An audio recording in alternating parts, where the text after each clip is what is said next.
पिछले एपिसोड में आपने देखा राजकुमारी अपनी गहरी नींद से उड़ जाती हैं और मेंढो को अपना राजकुमार समझ बैठती हैं, पर हकीकत में उनका राजकुमार तो ये परिंदा होता है। इसी परेशानी का हल निकालने के लिए राजकुमारी के गार्ड्स यानी एक कौवे बैठक बिठाते हैं। बैठक शुरू होने से पहले दादू लम्ब से पूछते हैं, बेटा ये राज्य सभा है, कोई ग्राम सभा नहीं जो तुम यहाँ पे उठ के आ गई हो। मेरा यहाँ पे होना उतना ही जरूरी है जितना कि तुम्हारा, क्योंकि बात सिर्फ तुम्हारी राजकुमारी के भविष्य की ही नहीं, मेरे पतिदेव के भविष्य की भी है। बिल्कुल सही कह रही है बिकनी बेब। चुम्मा चाटी करने वाले लोंडे की तो पहले ही शादी हो चुकी है, प्लस अपने पास पहले ही एक खूबसूरत जवान लोंडा है जिसको राजकुमारी पहले ही पसंद करती हैं। तो और माथाफोड़ी क्यों करनी, जो चल रहा है चलने दो। बिल्कुल सही कह रहा है दादू ये। और वैसे भी बुढ़ापे में बुढ़े सठिया जाते हैं और सीधा नहीं सोच पाते हैं, इसलिए आप अपना ज्यादा दिमाग मत चलाओ और हमारी बात में हाँ में हाँ मिला दो। मैं तो हमेशा ही सही कहता हूँ, पर ये बुढ़ाऊ मेरा मतलब दादू कभी मेरी बात सुनते ही नहीं हैं। जब राजकुमारी पहले ही खुश है उस खूबसूरत जवान लोंडे के साथ, तो हकीकत बता के उनका दिल क्यों तोड़ना। मतलब तुम्हारी राजकुमारी को पता नहीं है उसके साथ चुम्मा चाटी मेरे पतिदेव ने की थी।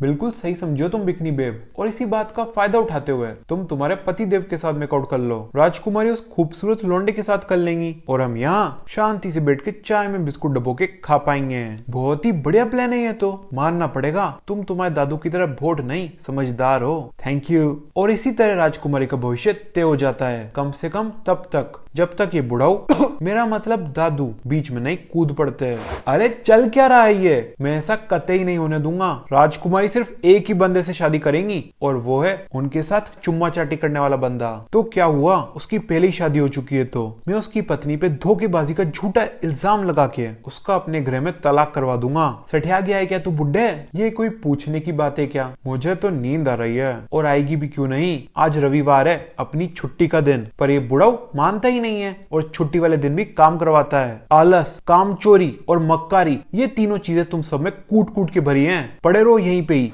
मैं खुद जाके राजकुमारी को सब कुछ सच सच बता दूंगा। बिल्कुल जाओ, पर आपको ये पता भी है आखिर राजकुमारी है कहाँ पे? उनके कमरे में। कमरे में रहे उनके दुश्मन। 10 साल से वो उस कमरे में कैद थी। आपको लगता है उठने के बाद वो एक पल और भी उस कमरे में बिताएंगी? तो कहाँ गई है वो? खूबसूरत जवान लोंडे के पास, खूबसूरत जवान बच्चे पैदा करने उसके स्कूल में। खूबसूरत जवान लोंडे के पास? कहीं ये मेरे पतिदेव के बारे में बात तो नहीं कर रहा है? मुझे पहले ही पता था उस राजकुमारी की नीयत ठीक नहीं है। इसी बीच क्लास में मॉनिटर साहब बच्चों को ज्ञान बांट रहे होते हैं कि क्या तरीका और सलीका होता है लड़कियों से बात करने का। क्यों उतने में अटारू का एक दोस्त उसे बीच में टोकते हुए कहता है, हमें सिखाने से पहले ये बात तुम लोग खुद तो सीख लो। छिछोरेपने में एक ने डिप्लोमा कर रखा है तो दूसरे ने मास्टर्स। एक बंदा पैसा दिखा के लड़कियों को अपने पीछे घुमाता है तो दूसरा लाट अपकाता हुआ खुद उनके पीछे घूमता है। एक सलीके के पीछे अपना ठरकीपना छुपाता है तो दूसरा सलीके को कूड़ेदान में फेंक के खुल के अपना ठरकीपना दिखाता है। तरीके अलग अलग हैं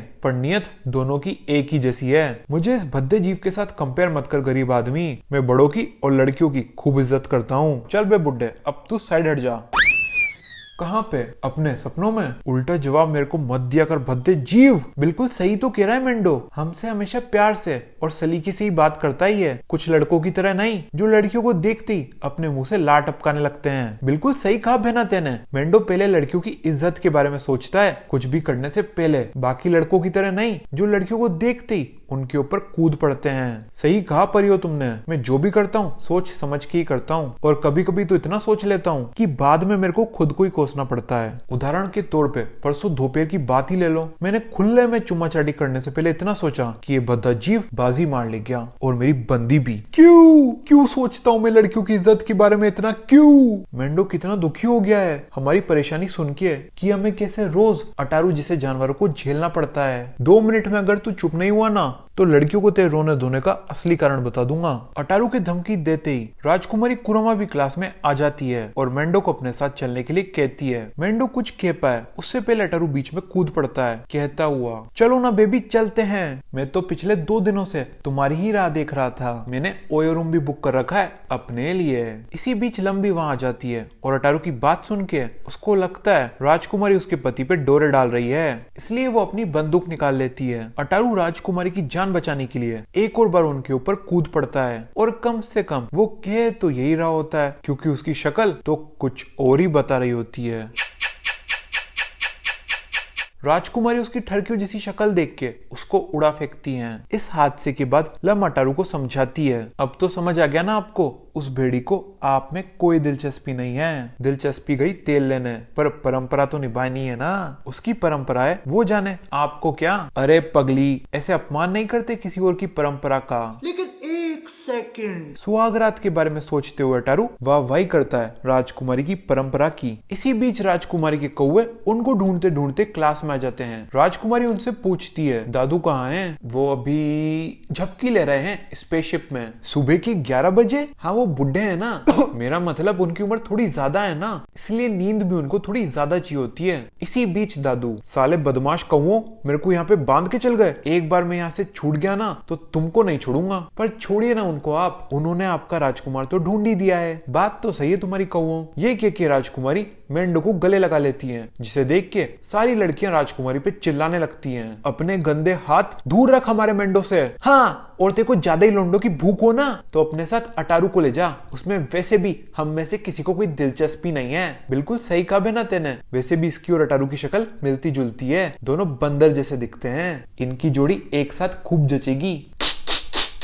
क्या कर रही है तू? इसको इसकी बंदरों वाली भाषा में समझा रही हूँ। तू कहाँ, मेंढो कहाँ? ओ, चुप हो जाओ और मुझे मेरे पति से बात करने दो। बेबी कुरामा, तुम्हें गलतफहमी हुई है, तुम्हारा असली पति तो इधर है।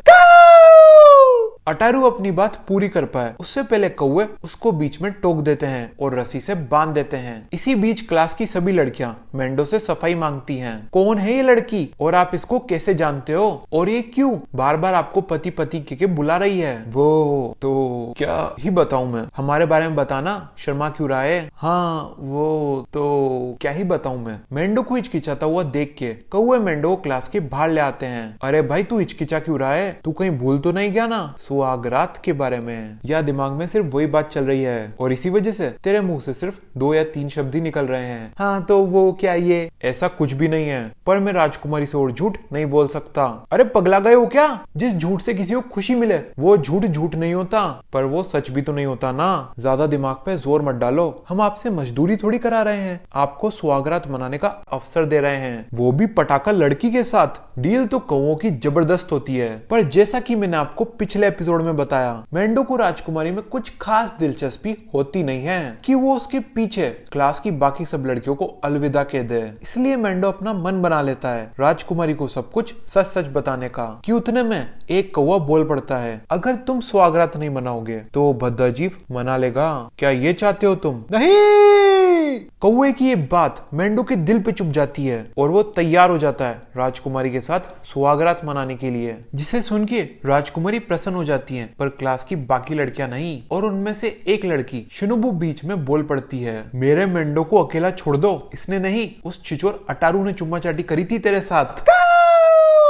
शिनुबु अपनी बात पूरी कह पाए उससे पहले कौवे उसको भी बीच में टोक देते हैं और रस्सी से बांध देते हैं और अब राजकुमारी और उनके प्यार के बीच में कोई नहीं खड़ा होता। राजकुमारी अपने दासों को मेरा मतलब उनके सिपाहियों को उनके लिए लव नेस्ट तैयार करने का आदेश देती है, जिसकी कंस्ट्रक्शन में लम भी अपना हाथ बटा देती है ताकि कुरुमा मेंढो के साथ जल्दी से सेट हो जाए और अटारू को अकेला जल्दी से छोड़ दे। स्कूल के बीचों बीच लव नेस्ट बनता हुआ देख सभी लड़कियां अपनी आपत्ति जताती हैं। ये सब स्कूल में शोभा नहीं देता, अगर ये सब कुछ करना है तो किसी घटिया से ओयो रूम में जाके कर, वो भी किसी घटिया से बंदे के साथ जैसे कि अटारू। चुप करो, बहुत हो गया तुम लड़कियों का चीखना चिल्लाना, कब से पक पक पक पक किए जा रही हो। तुम्हें छिछोर इतना पसंद है तो तुम कर लो ना इसके साथ। मेरी जिसके साथ इच्छा होगी मैं उसके साथ ही करूंगी और जहां पे इच्छा होगी वहीं पे ही करूंगी, समझी ना केकड़ियों। ये सुन के सारी लड़कियां भोकला जाती हैं और राजकुमारी पे चिल्लाने लगती हैं, पर राजकुमारी को घंटा फर्क पड़ता है केकड़ियों के चीखने चिल्लाने से। वो तो अपने राजकुमार को पकड़ती है और लव नेस्ट की ओर निकल जाती हैं। पर मेंढो